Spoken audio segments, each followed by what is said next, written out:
Tonight, more than 50 Labour MPs abstain from a vote on cutting winter fuel payments. But Keir Starmer successfully sees off the first potential big rebellion of his premiership. Changes affecting millions of pensioners will go ahead. The Chief Secretary to the Treasury, Darren Jones, will be joining us live in a moment. I'm going to be asking if we should be braced for more controversial announcements in next month's budget.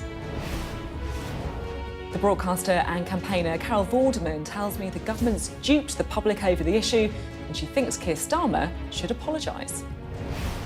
So what do you think Keir Starmer should do now? Right, we've seen... Well, yes, he got apologise. You think he should apologise? I think I to the absolutely pensioners? do. Also tonight, Stride struck out. The former Work and Pension Secretary, Mel Stride, is knocked out of the Conservative leadership contest. We now know the final four who will head to the party's conference in Birmingham.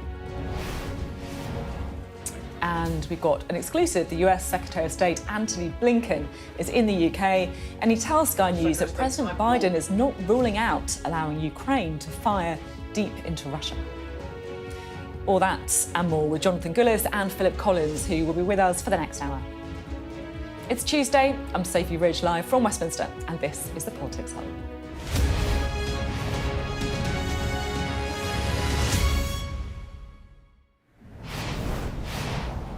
Hello, good evening.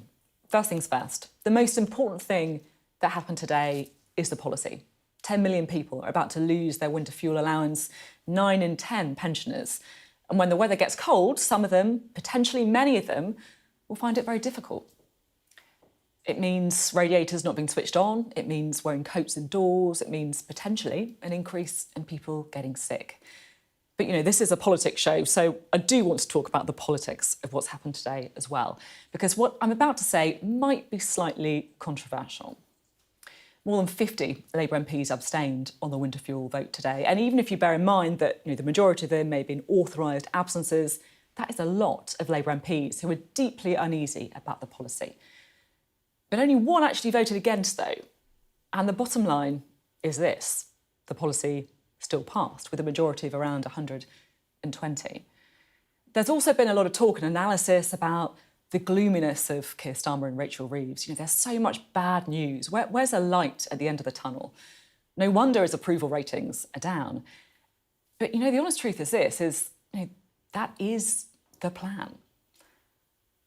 And look, get the bad news out first. Hammer home the message that it's all the Tories' fault until you sound like a broken record. And then in a year, and in 2 years, you then earn space for some good news. Now, I'm not saying whether the strategy is the right one or whether it will pay off, because we don't know that yet. But this is the strategy. So far, well, they're sticking to it.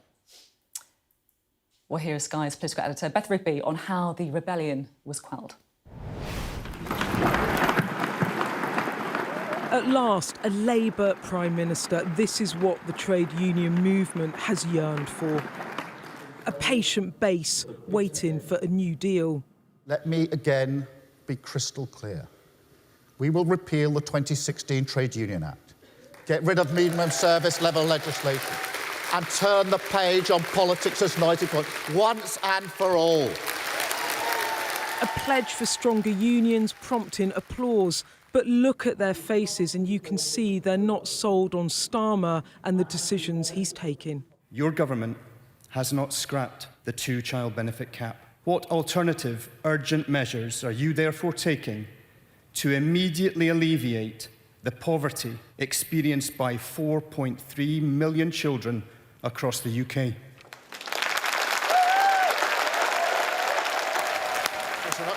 Starmer upstage from the floor, perhaps not the reception he hoped for. If you want a sense of the changed government, this is it. Keir Starmer is the first Prime Minister in 15 years to address the Trade Union Congress, but already his message on stronger unions and better workers' rights has been drowned out about his warnings on tough decisions around public sector pay and spending cuts. Not much euphoria here, despite the end to Conservative rule. Old allies already at odds. It felt a bit subdued in the hall. Was that fair? That it didn't. It's a bit of a loveless landslide, this. Well, he's not Santa Claus, is he? His job isn't to come down here and throw sweets at people. His job is to be a realistic politician. I respect that. He's putting a message out which is consistent, that he's going to be firm. But we want him to be fair as well with that. And the misstep that we think he's made with the treatment of the pensioners is something that we all have to reflect on. Do you think he's, at the moment, like a version of a George Osborne austerity 2.0? Is that, do you think, what he's doing? Well, I think the difficulty here is if you keep talking about fiscal straitjackets, which are self-imposed, so, you know, that's the reality, and you keep talking about tough choices, there's only one way that you can think about that he's moving towards cuts. That will mean austerity Mark 2. The country will not allow or accept austerity Mark 2. From an unaffectionate Congress to a fired-up Commons, more of the same. I was not elected to impoverish my constituents and put them in this hardship. Labour MPs in rebellion over the decision to cut support for pensioners' winter fuel bills. The noes were 348, so the noes have it, the noes have it. Unlock. An easy win for the PM with his massive majority, but a divisive one nevertheless. 53 MPs abstaining from the vote. Our slogan for the general election campaign was change. It's starting to sound a lot as though our slogan should have been the same, because we're doing the things that we fought against for so long, and I can't, in all good conscience, vote to make people poorer. The PM's big majority rests on shallow support, and with the honeymoon over, the rows now begin. Number 10 hope the country will give Starmer the benefit of the doubt, even if his base might not. Beth Rigby, Sky News, Westminster. Well, Beth is here with us. It's interesting, isn't it, Beth? Because you started the day off at the TUC conference, surrounded by the unions, and you were in Westminster, obviously, in Parliament, where the vote was taking place. How concerned do you think the Labour government will be about the uneasiness, the deep uneasiness from the unions, but also, of course, from MPs as well? The first thing I would say was that you go to the Trade Union Congress, there hasn't been a Prime Minister of this country address the trade unions for 15 years. This is a Labour government, as I was saying in that report, long yearned for, but there was so little love for Keir Starmer in the room. And actually one of the biggest cheers from that audience came when a delegate tackled him on why the government had not lifted the two-child benefit cap. And I think what is going on is there is a Labour government trying to talk to the country about tough decisions and economic stability and pain, and then in the base of both the trade unions that have supported them, but also Labour MPs, are people saying, yeah, but they also promised us there would not be any austerity. And there is a open running tension between these two things, and it's not actually resolvable in the short term. So I think that these battles will run and probably build up into the autumn. They are standing firm. Someone did say to me, a government source today, there are no plans to add more mitigation to winter fuel, but no plans to me always means we might, and you've got a minister on that might answer that question imminently. But equally, what was interesting about it was when MPs rebelled against the child benefit cap, there was only 7, they were suspended. This time around, there has been what I would describe as an elegant climb down the ladder. So lots of MPs have been slipped. Yes, there were 52 abstentions. Number 10 source saying actually there are only a dozen unauthorised abstentions. Other people couldn't make it. So they've elegantly allowed lots MPs... of dentist appointments. Lots of dentists and doctors' appointments. So they've allowed people to protest without causing a standoff. Because I think they recognise how difficult it is. And given that it's only going to get harder, they've got to decide whether they're going to use the iron fist or just, put the hand in a velvet glove at the moment. But I think it's going to be a very bumpy autumn. And Starmer is going to be really unpopular with his base. Yeah, it certainly is going to be a bumpy period ahead. Beth, thank you very much indeed. Beth Rigby there, our political editor. Well, joining us now to discuss some of these issues is the Chief Secretary to the Treasury, Darren Jones. Great to have you here. So, as Beth was just saying, we had over 50 abstentions from Labour MPs. What are you going to do? Is it going to be the velvet glove or the gloved fist? How are you going to handle it? Well, look, that's a normal level of people being away on ministerial business and other personal issues. Well, 52 people went away on ministerial business. Come on. If you check the numbers, it's an average number of people being away from the House for legitimate reasons. But the fact is, every Labour MP in the Parliamentary Labour Party was elected on a mandate of getting a grip of public finances and the economy. That was our first and most important promise to the electorate. Because we'd all experienced the pain when the Conservatives lost control of the market with higher inflation, cost of living and mortgage and rental payments. You didn't have a mandate to scrap winter fuel payments. The two-child cap you spoke about during the election campaign, you did not speak about this. That's why Carol Vorderman later, for example, telling me that she thinks people have been duped. You didn't put that on a leaflet. We had a mandate to get a grip of the public finances, and what we didn't know in opposition, and the public didn't know, was that the Conservatives had hidden the fact that there was £22 billion of bills coming this year they'd put no money aside for. That's the running of our health service, our GP services, our schools, our police. It is our responsibility, because we are trusted on the economy and with people's money, to be able to find the money to pay those bills, to keep our public services on running to order. That's about resetting the budget so that at the Labour budget on the 30th of October, we can start to invest in fixing the foundations and then start to deliver on our manifesto to rebuild Britain. I do want to talk about the budget in a moment, but look, you might say that there's lots of people who are away on official business or had important appointments, but it is clear that there are lots and lots of your colleagues, and you know this, who are uneasy about this because they're worried about older people in their constituencies getting cold at winter, thinking that they can't switch on the heating, sitting there in their coats, getting sick. Are you going to put in any plans to ameliorate what's happening, to make it better, to improve the safety net? I would just point people to the data. We made a very clear promise in our election manifesto after getting a grip of the economy and public finances to protect the triple lock. You'll have heard it today, but it's worth repeating. That's a £900 increase to the pension last year. It's going to be £470 increase to the pension next year. OK, so why don't you delay then? Because this is what I don't understand, right? You say that there is a £400 increase to the pension next year, which I absolutely accept. But that's not going to help people this winter. Why don't you just delay this until the pension changes come in, for example? Well, because if we did that, we'd have to find £1.5 billion from something else right now to help pay the bills that we need to pay. It's disingenuous for you to say they shouldn't worry about it because actually pensions going up next year. That's not going to help them this year, is it? Well, I don't know how you pay for your energy bills, but you know you can phase your payments over the year for your energy consumption across the year. That's why lots of people might be in deficit on their account and build it up over the summer months. That's a perfectly normal thing for people to do. Depends who your provider is, doesn't it? No, I think every provider does that, actually. And that's why actually payments across the year are important. And energy bills are 5% lower this winter than they were last winter. So the evidence is really clear that pensioners, which are the only group of people in society here who are protected against inflation with the triple lock promise, will be net benefit better off as a consequence of our commitment to stick to the triple lock. But I'm afraid on winter fuel payments and on, I'm afraid, other issues coming into the budget on October 30th, we are going to have to make difficult decisions to get a grip of the public finances so that we can start to invest and rebuild Britain. But that was the election mandate that we were all elected on. That's why the public trust us with the economy, and they booted out the Tories, who lost control of public spending, and we all suffered the consequences when that happened. So pensioners should stop moaning then because they're getting lots more money next year. Well, we're just pointing to the fact that we've made a commitment on the triple lock, which is generous, and it's generous in comparison to payments that other types of people get across the country. I just want to read a letter that you wrote in November 2023. You're nodding. You know where this is going. Yes, I know. This is when you were Shadow Chief Secretary to the Treasury, so you were in opposition. You were writing to Jeremy Hunt. And there was a suggestion that the Conservatives may strip winter fuel payment from some payments. Now, this is the letter. You say here, pensioners will be deeply concerned about such speculation, especially ahead of winter, and anxious that their incomes may be under threat from this government. And you tweeted to say pensioners mustn't be forced to bear the brunt of Tory economic failure.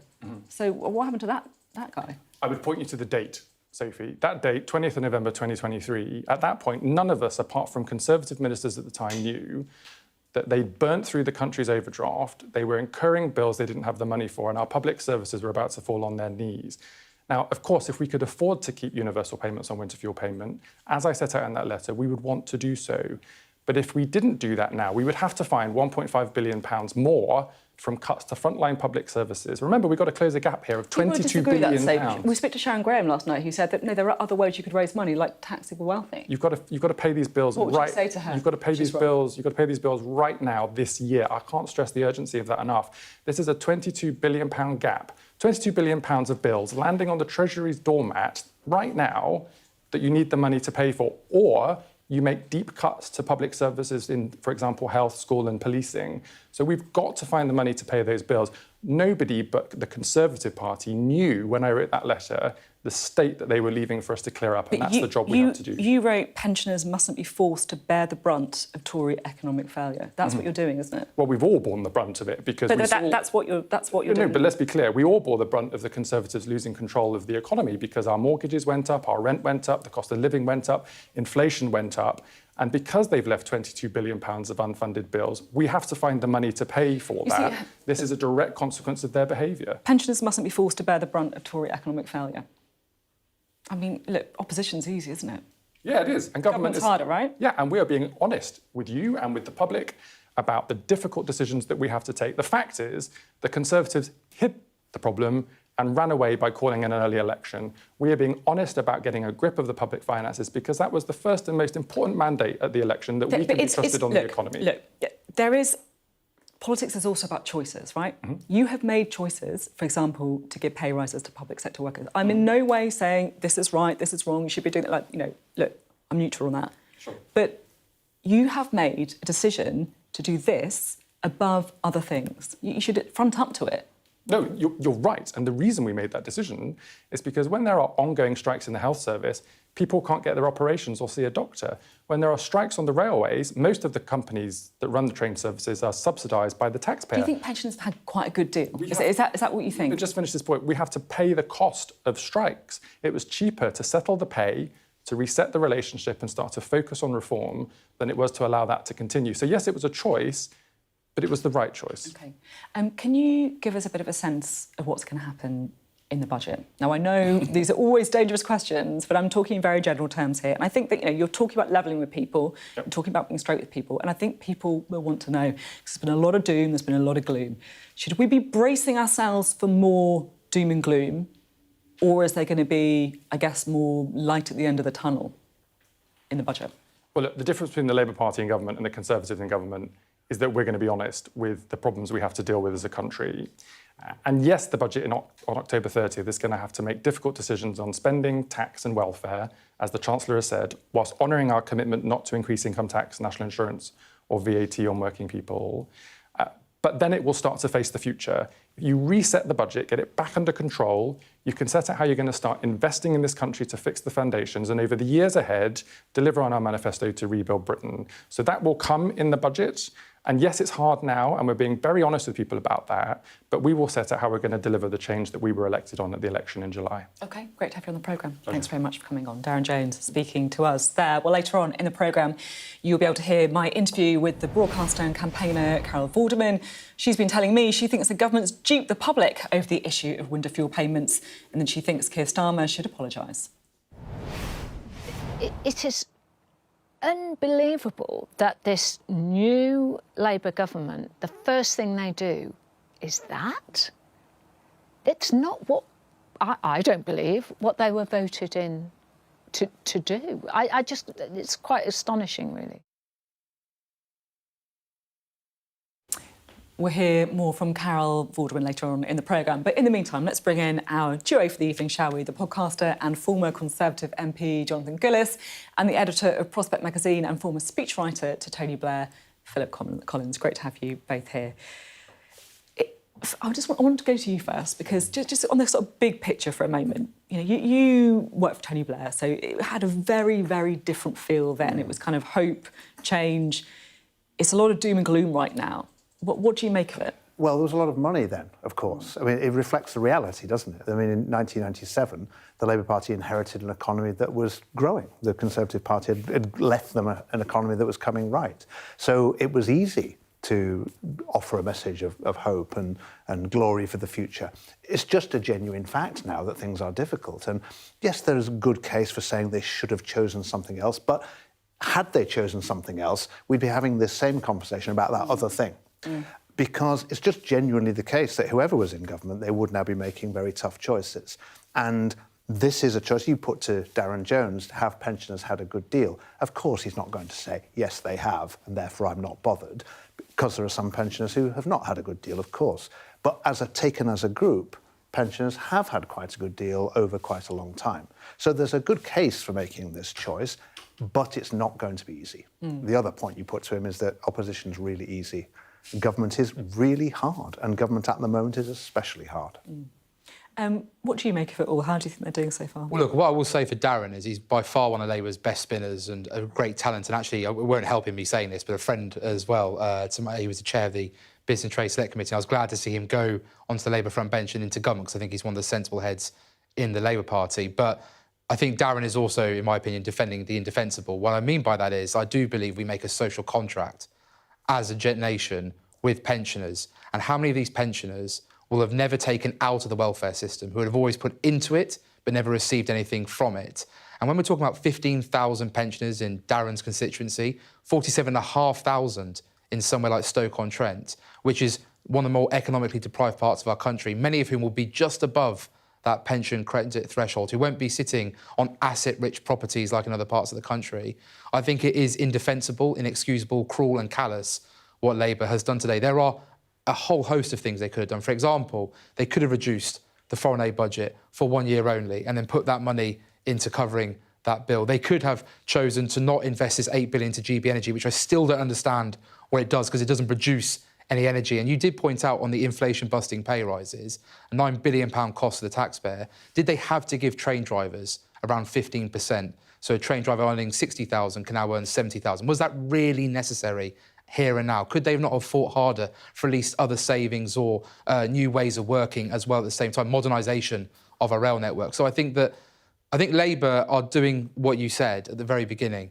They're trying to do the ugly and dirty stuff now on the hope that in 4 years, and I think it will be in 4 years, when they go to the public again, people have forgotten. I will tell you this, as someone who had to deal with that free school meals vote about extending it during the pandemic into the summer, the public never forgot. We live in a 24-hour news cycle and a social media age, and I think this will come back to bite Labour politicians, particularly in the Red Wall in the future. It's interesting. Do you think it was the right policy to go on? Because it is choices, isn't it? And look, I absolutely appreciate that there's difficult decisions. It makes political sense to get the ugly stuff out first.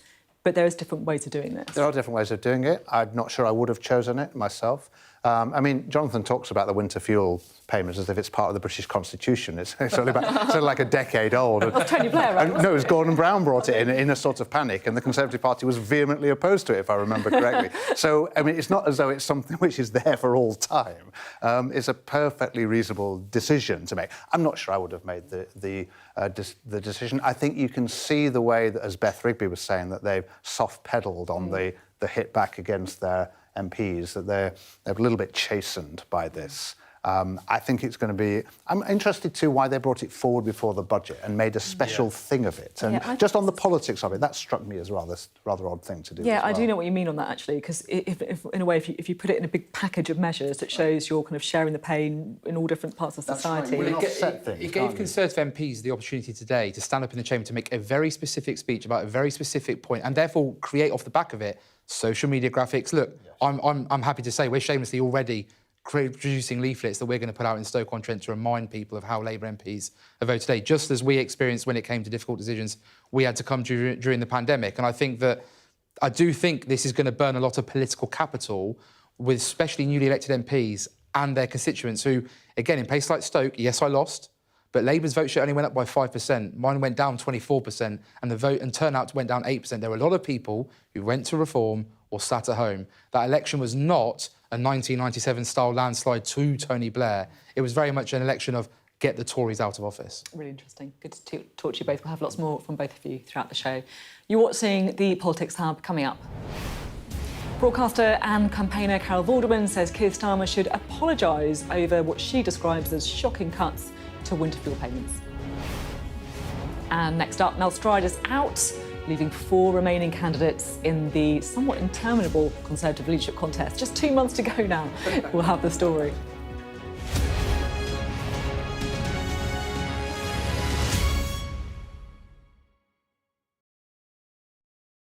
I'm Martha Kellner and I'm Sky's US correspondent based here in Los Angeles.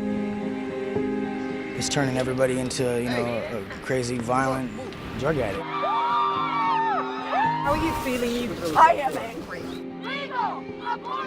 It is an anti-woman agenda. 2 women say that you paid for their abortions. Are you a hypocrite, sir? Will your candidates win? I hope so. I think they will. I think they're great candidates.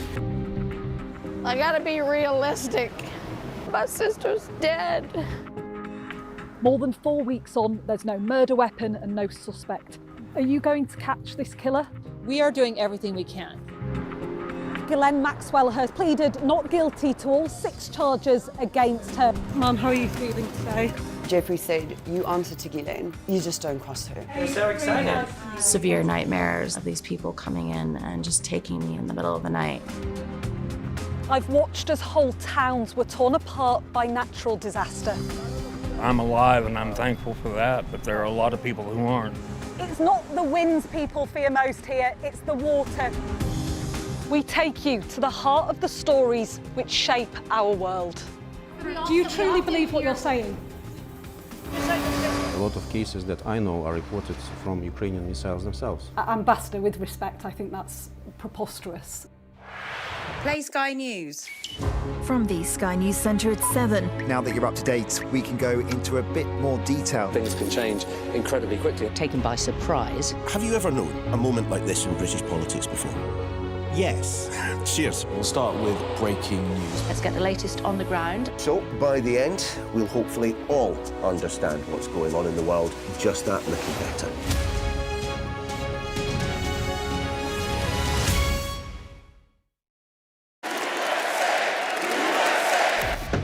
I say, bring it on. With America divided and tensions running high, get ready for an election like no other. Join our teams as we follow the campaign trail as America decides. We will win, win, win. Get closer to the action this US election with full reaction and analysis. Sky News, the full story first. Welcome back. Wow. And then there were 4. Yeah, Mel Stride has been eliminated in the second round of voting in the Conservative leadership contest. Now, these are the numbers. Robert Jenrick still leading the pack with 33 votes. Kemi Badenoch on 28, so she's definitely kept herself in play there. James Cleverly flatlining on 21. And Tom Tugendhat, he's put on quite a few as well, 21 as well, which means Mel Stride is eliminated. The 4 of them are going to go through and make their case at the party conference in a fortnight's time. Right, let's bring in our political correspondent, Liz Bates, shall we? So, then there were 4. Yes, then there were 4. This is the second round of what feels like quite a long contest. So I was at the committee room today, and I think, first of all, worth reflecting, the atmosphere is so different because we've seen contests like this, quite a few over the last few years, and every time, every single round, we were completely gripped by the results. The room was packed with MPs. Jonathan Gullis will remember this. Journalists desperately trying to get in at the door, some being turned away. Today, it was a much smaller affair, just a few MPs trickling in and out, a few journalists reporting on it. It's very, very different being in opposition to being in government. I think when we look at the numbers, what's quite interesting, aside from the raw numbers, as you were saying, it is who's got momentum. So Rob Jenrick picking up 5, Kemi picking up 6, Tom Tugendhat picking up 4, James Cleverly flatlining. Quite interesting. I think there might have been before today a bit of pressure on Tom Tugendhat to maybe drop out of the contest. Now I think the question will be, will these 2 potentially do a deal? Could they pool their votes together to take on the top 2? Because if they don't do that, it looks like those 2 are going to pull away from the rest of the pack. I'll be honest, Liz, I'm totally confused. And I apologise to Politics Hub viewers, because last time round I was like, yeah, James Cleverly, he's got the momentum, he's done much better. And now I'm like, hang on, he hasn't put on any votes at all. No, completely. See, he does not have the momentum, and I think that's going to be a real problem for him. He, I think, will be the one that's going to be under pressure, maybe to drop out. The big challenge for all of them is to address the weariness within the party. MPs are bored. They feel like the contest is going on too long. They do feel like they need a period of soul-searching, but they don't think that a leadership contest is the way to do it. That will be what they're all facing when it comes to the next stage of the contest, which is the Conservative Party conference. They're going to have to re-engage those MPs, re-engage the members, try to get some attention from the public. You know, as I was saying, opposition, very different. You're not in the spotlight anymore. You have to go out and seek it. So everyone will be watching which of these candidates can really grab that attention in a positive way for the Conservative Party. After that, more stages of this contest, the 9th and 10th of October. The bottom 2 will drop out. The final 2 will go to the members, and we'll get that result on November the 2nd. Thank you very much, Liz Bates there. And I think it really does show how important that Conservative Party conference is going to be. And, of course, the latest on the leadership race is going to be featuring in tomorrow's newspapers as well. We'll have our press preview from 10:30 this evening. Joining us will be the CEO of Total Politics Group, that is Mark Wallace, and the Observer's chief leader writer, Sonia Soda. Right, let's chat to Jonathan and Phil again, shall we? Well, last time round, I'm going to bring this up. You backed Priti Patel. What happened there? Well, obviously, sadly, we weren't able to just convince enough colleagues. And obviously, I was deeply saddened. I really thought Priti was the right choice, but she is the pro that she always is and has carried on. In fact, was in the chamber today, staunchly defending Conservative values, standing up for our pensioners in our community. What I will say is that this contest, I feel for viewers, I feel for the lobby. I think it's a mistake to be going on as long as it is. I don't really know what we've learnt over the last 6-7 weeks that we couldn't have learnt in 2 or 3 weeks. And so, the contest will continue. I'm, like you, shocked. I really did believe James Cleverly was actually the one having momentum. Last week, I was certainly of the opinion it would be a Robert Jenrick versus James Cleverly final 2.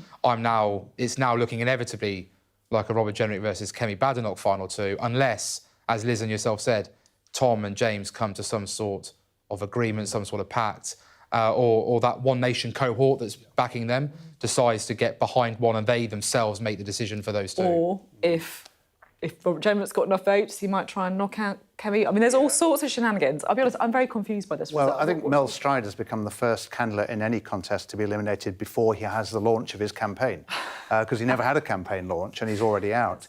There are 16 votes that Mel Stride has to be redistributed now, so it might look different for James Cleverly after the next round, when that happens sometime in 2028 or whenever the next round is. And there are 42 more for Cleverly and Tugendhat, so there's quite a chunk of votes, actually. And I know it's not quite so simple as to say it's a left-right split. There might be some people at this stage start to game it, don't they? They think, well, they're going to win and therefore I'm going to join them. So it's very unpredible when you get to this stage. You mean MPs will choose who benefits them more than who they think benefits the party? I hate to shock you, Jonathan, that may be true. A whole host of people saying that they're going to back Liz Truss with the hope of cabinet jobs, shadow cabinet jobs. I will say this about the contest. I always said this to Priti. I really do believe the final 4 is what I call a reset moment. There's an awful lot of MPs who are choosing not to yet publicly declare.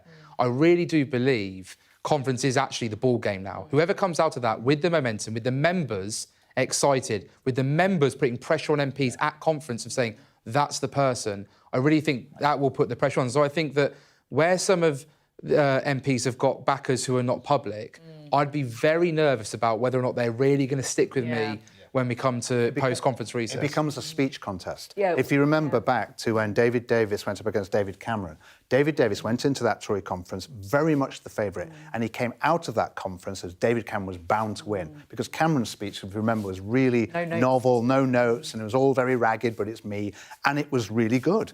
And Davis gave a comparatively wooden speech. So I think it's going to be that will be the one interesting point in this contest, I think. Suddenly, I've got a reason to watch the Conservative Party conference, because those speeches will be quite intriguing to see who rises to the moment and who doesn't. And I will say this, the schedule's fascinating. So obviously we received it in advance, and essentially every one of those 4 is acting as the leader. They have to go to all the fringes with all the sort of affiliated groups. They have to go to all the donor events as well that will be there. And then on top, there is not much time to actually do speech prep. So it also then begs, how many of these contenders will go on the road during conference recess prior to the start of party conference? Or will they be at home rehearsing, practising and really nailing down what is reported as a potentially 20-minute speech? Robert Jenrick made a big point about, at the very start of summer, of doing sort of a speech without notes, with just the bullet points to show that he had that sort of Cameron-esque charisma that would be able to get over the line. You've got you've been a speechwriter before. Who do you think's got a bit of flair when it comes to speech giving out the final 4? I think Kemi Badenoch has something about her which is different. Now that obviously brings with it a risk, because when you're different, it can go wrong. But she strikes me as at least a very interesting politician. And when you're in opposition, being interesting is part of the job, because it is difficult to get coverage. Interesting. Thanks both very much indeed. Really interesting chat. Coming up next on the Politics Hub. Carol Vorderman tells me how she feels shocked and let down over cuts to winter fuel payments. And the countdown clock is now ticking for Keir Starmer to deliver. See what we did there? Plus, in the US, Donald Trump and Kamala Harris are in the final stages of preparation for tonight's debate. Could it be a make-or-break showdown in the race for the White House?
To US diplomacy now, and the US Secretary of State Antony Blinken has refused to rule out sending long-range ballistic missiles to Ukraine, which would be used to strike deep inside Russia. Now, it's after Mr Blinken used a press conference with the Foreign Secretary David Lammy to announce that the US believes the Russian military has received shipments of missiles of Iran.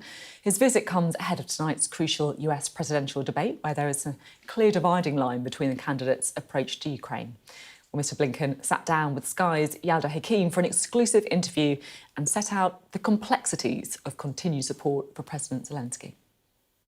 It's not simply saying, oh, should they have this weapon system or that weapon system?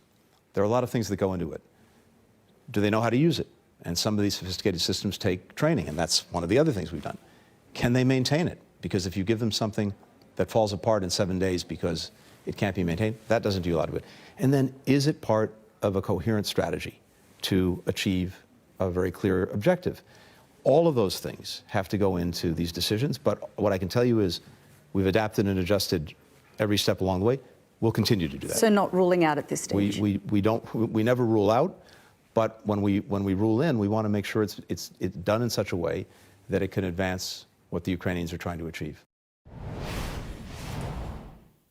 Well, let's talk now to Yalda Hakim, who joins us now. Yalda, what did you make of what he was talking to you there? Well, Sophie, he was responding to the fact that they announced today that they are aware that Iran is sending shipments of ballistic missiles to Russia. And he said that it is going to be used on Ukrainians within the next few weeks. So in response, I really pushed him on that point around long-range missiles being used by the Ukrainians deep into Russian territory. Now, in the past, they have said that that is not something they want on the table. But obviously, things are starting to shift and change. And he said, look, nothing is ever ruled off and taken off the table. Which really does feel like a significant moment in that interview as well. I did want to talk to you about Gaza too, because it feels to me like America is in a very precarious position here, I guess. Did you get any sense of what he believed is the right way forward? The sense I got, Sophie, was this is America's top envoy and diplomat, perhaps the world's most influential and important diplomat, who feels frustrated. When I pushed him on, how much America could potentially pressure both sides to come to the negotiating table, ultimately, in the end, he said to me, there is only so much we can do, essentially. Let's just have a listen. When we look at where we are with the work that we've done on a ceasefire agreement, along with Qatar and along with Egypt, in terms of what's on paper right now, more than 90% of it has been agreed. Now, people can change their minds, but at this moment, more than 90% of that agreement reached between both sides. Almost by definition, the closer you get to the finish line, the harder it gets, because the toughest things usually remain till the end. It's horrific. The suffering of innocent men, women, and children in Gaza is gut-wrenching, and it hits me every day. And I think most of us think of our own children. And it's one of the reasons we've been determined to do everything we can to make sure that they get the assistance they need. You know, it's so interesting. You always think about America as having so much influence, so much power, and yet you did pick up that frustration there. I think you're right. Yeah, the limitations of American power, I guess, and in this instance with the war in Gaza, which has, claimed the lives of 40,000 Palestinians, over 100 hostages still held in Gaza. And of course, I imagine these foreign policy issues will be discussed in this evening's debate, Sophie. Yeah, the evening's debate, because you've obviously started the day interviewing the Secretary of State and you're gearing up now for a very long night. A very long night. I'll have my show at 9 p.m, The World, where we will show the full interview. But then tonight from midnight to 5 a.m, we've got full coverage, analysis, Mark Austin and I, of the debate. We are expecting the debate to begin about 2 a.m. for 90 minutes, so we'll have all of that analysis for you. OK, thanks very much indeed, Yalda Hakim there. And of course, you can watch Yalda's extended interview with Antony Blinken on The World with Yalda Hakim at 9 p.m. And Yalda will also be covering the presidential debates along with Mark Austin in a special programme tonight from midnight. So a long night ahead from Yalda, marathon day. How many hours are you going to be on air? Gosh, I haven't worked at 6, 7, 8 hours, I think. Including the rest of the day as well. Exactly, OK, thanks very much, Yalda. Now, my next guest has been a thorn in the side of Conservative Prime Ministers for years. But the broadcaster and author, Carol Vorderman, she isn't fussy about which party she's holding to account. She's going to take them all on because she's got out a new book, Broken Britain, and she's told me she's ready to take the fight to Keir Starmer and the new Labour government, starting with their cuts to winter fuel payments.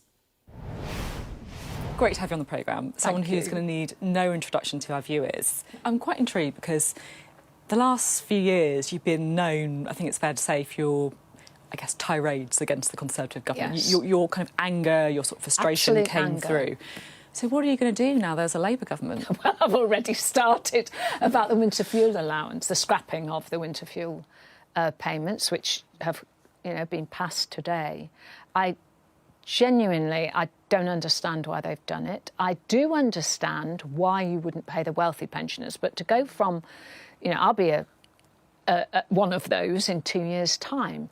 So I wouldn't need the winter fuel allowance payment. But to go from 12 million to less than 2 million pensioners receiving it is just way too low. And I'm shocked by it because they could raise that money in so many other ways, including, for instance, private equity managers. All of this is kind of in the book, really. So, for instance, a few years ago, in one tax year, 255 private equity managers earned, very much in inverted commas, £2.7 billion between them. And they didn't pay 45% tax, as every employee who's earning a decent amount of money would pay. They have a special arrangement with HMRC at 28%. Now, that could instantly generate another 600-700 million. So what do you think Keir Starmer should do now? Right, we've seen. Well, yes, he should apologise. You think he should apologise? I think I absolutely do, because I was involved, as you may or may not know, and again, it's in the diary and so on, in a tactical voting website. We know it had an influence, and millions of people loaned their vote. I'm not saying every single postcode led to a vote, but millions loaned their vote, and they have stated so, to Labour, in the belief that finally this gross inequality, which has grown over the last 14 years, would be diminished somewhat. And then this is the first thing. Because it obviously wasn't in the manifesto. Do you feel that the Labour government have effectively, I guess, duped some people there? I do, yes, I do. I really do. And I'm shocked, because it's such, even extracting the fact that many pensioners will be suffering because of it. Obviously, those on pension credit will receive it, but there are almost 900,000 who are eligible for pension credit, but who haven't applied, so they're not in that scenario, which is another subject. But it is unbelievable that this new Labour government, the first thing they do is that. It's not what I don't believe what they were voted in to do. It's quite astonishing, really. I want to explore a little bit about yourself and how your kind of politics came about, because you talk in the book as well about your own experience. You're just telling me about it as well. Yeah. You were brought up in poverty. You went to Cambridge. You obviously became a very successful broadcaster. Your maths books have taught numerously to kids across the country, right? Yeah, they have. And yet it feels to me that if you look at some of the reaction towards you, people are almost telling you to kind of get back in your box. Stay in your lane. Stay in your lane. Stay in your lane, Vorderman. Why do you think that is? Partly because I'm a woman, partly because there are an awful lot of bullies online. I think when you are from the kind of background that I'm from, my stepfather, my dad, was a builder. I didn't know my father, my father, Mr. Vorderman, because my parents separated when I was just 2 or 3 weeks old. So I didn't meet my father. They'd been married years. I have an older brother and sister, but I didn't meet him till I was 42.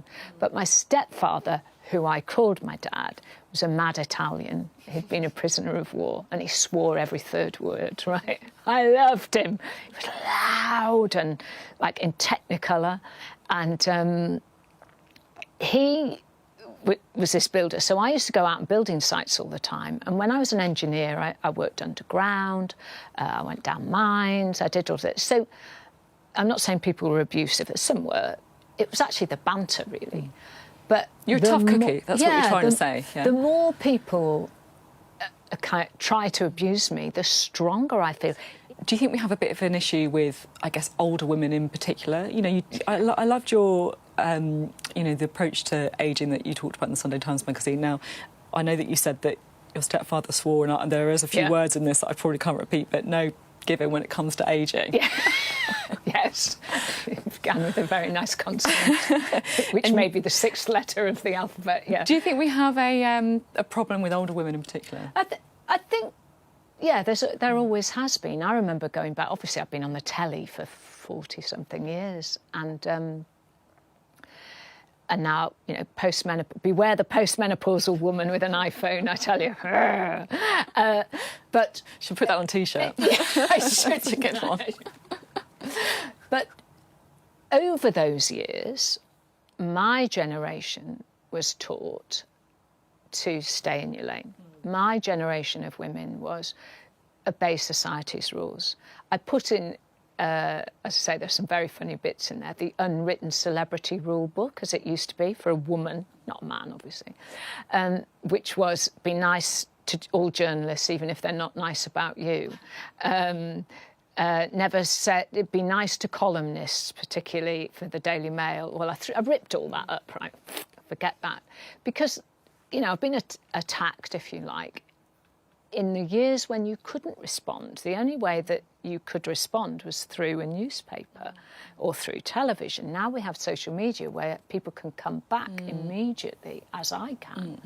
So it gives you a much greater power. It's interesting, because in a way it's kind of empowering. Yeah. But in a way, I guess, there is an abuse that comes with it as well. What do you think about, what's your take on Elon Musk?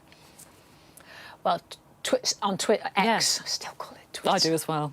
We know what we mean. Yeah. We know what we mean, yeah. It's not good. After the last election, when he personally tried to get involved, if you remember, and he was, you know, Keir Starmer was answering him and so on, and you know, he was encouraging the riots, Musk. Then the far-right nonsense online, I'm talking about now, really escalated to a point where many people left, to be perfectly honest. I did think about it for a moment, and I thought, no, I'm not being bullied away from this. You know, I've got about 1 million followers on X and another 1 million elsewhere. And I just thought, no, you're not bullying me. So I'm staying. So if anybody It's not working. Watching and thinks, yeah, it should go away, I'm not. I love it. Yeah. Absolutely. Just finally as well, what's your message, I guess, for Keir Starmer? You know, if the Prime Minister was kind of listening to you now, I know you've spoken about the winter fuel payments, but more widely. Yeah. You know, he's got this big majority. Yes, he has. There's a lot of people who'd be very optimistic, like you, I'm sure, about the prospect of Well, a Labour I think government. they have dealt with certain things really well. So, scrapping the Rwanda bill, for instance, absolutely good one there. I felt they dealt with the riots really quickly and the response was excellent, and that quelled things. So, you know, it's not all bad. But, and Rachel Reeves has now put out the document for applications for the COVID Corruption Commissioner, for instance. I wish I could apply. Oh, wow. Why don't you? But, keep them on their toes. Yeah, but I don't think I have the qualifications. But, so there are many things, and obviously many other things besides, which are good. But he has to understand. So my message to him is, clear up any form of corruption, any form of misconduct. We need trust in politicians to grow again. Above all things, that's the number one thing. And the winter fuel allowance and scrapping that wasn't in the manifesto. So it's come as a double shock to people, and he should listen more to what people are saying. OK, great to have you on the programme. Thank you. Thank you, Sophie. My interview there with Carol Vorderman. Now, it's known as the Tory Bible, and its previous editors include a former Prime Minister and ex-Chancellor. But today, the Spectator magazine has been sold to the GB News investor Sir Paul Marshall for 100 million quid. Now, why are we talking about it? Well, it's not just a business story.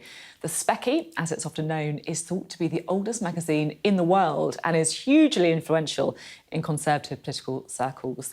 Now, the sale has caused some wailing, some gnashing of teeth in some quarters. The chairman, Andrew Neil, stepped down with immediate effect after 20 years at the helm. Let's chat about this a little bit more. We can bring Jonathan and Phil back in. Great to have you to talk about this. Jonathan, what's your take on the sale of the Spectator? Well, as you can imagine, I'm a classic boring Tory who, holds the Spectator in the high esteem. I think it's interesting because we know that there was this Middle East bid versus Paul Marshall, not just the Spectator, but for also the Telegraph as well. So it's interesting that a deal's been done specifically on the Spectator, and you wonder if that will give Paul Marshall the opportunity to now make the future bid for the Telegraph too. I mean, let's see who they bring in. I think the loss of Andrew Neil is a big loss. I think he's someone who's highly respected actually across the political divide. Fraser Nelson, I think, is also an extremely good editor and someone, again, who's done a very good job in terms of holding the Tories' feet to the fire, as well as obviously calling out Labour where necessary too.